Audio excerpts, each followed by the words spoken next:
Hello everyone, ನಾನು ಅಶ್ವಿನಿ ಅಂತ. ಇದು ನನ್ನ ಮೊದಲ ರೆಸಿಪಿ.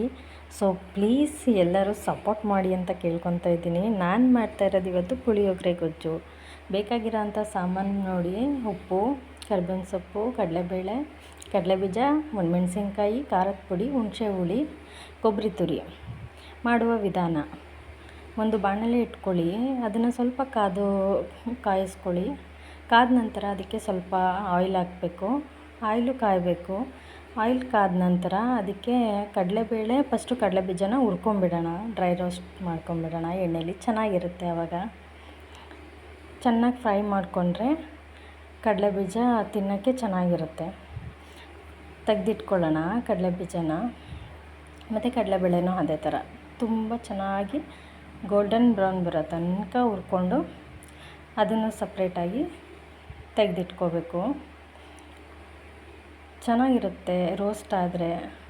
ಎರಡೂ ಅದೇ ಥರ ರೋಸ್ಟ್ ಮಾಡಿಕೊಂಡು ಫಸ್ಟು ಅದನ್ನು ಮಾಡಿದ್ರೆ ಲಾಸ್ಟಲ್ಲಿ ಹಾಕೋದು. ಅದನ್ನು ಚೆನ್ನಾಗಿ ಹುರ್ಕೊಂಡು ಅದನ್ನು ತೆಗೆದಿಟ್ಕೋಬೇಕು.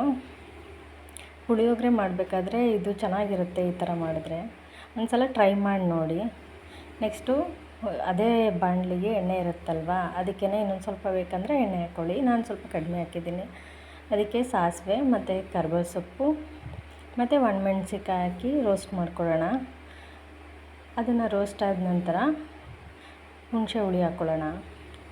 ಹುಣಸೆ ಹುಳಿ ಮಾಡಿಟ್ಟಿರ್ತೀವಲ್ಲ, ಮೊದಲೇ ಚೆನ್ನಾಗಿ ತೊಗೊಂಡು ಸೋಸ್ಕೊಂಡು ಇಟ್ಕೊಂಡಿದ್ದೀನಿ ನಾನು. ಅದನ್ನಾದ್ಮೇಲೆ ಚೆನ್ನಾಗಿ ರೋಸ್ಟ್ ಮಾಡ್ಕೊಂಡು ಖಾರದ ಪುಡಿ ಮತ್ತು ಹುಣಸೆ ಹುಳಿ ಎರಡೂ ಎಣ್ಣೆ ಜೊತೆಗೆ ಹಾಕಿ ಚೆನ್ನಾಗಿ ರೋಸ್ಟ್ ಮಾಡ್ಕೋಬೇಕು.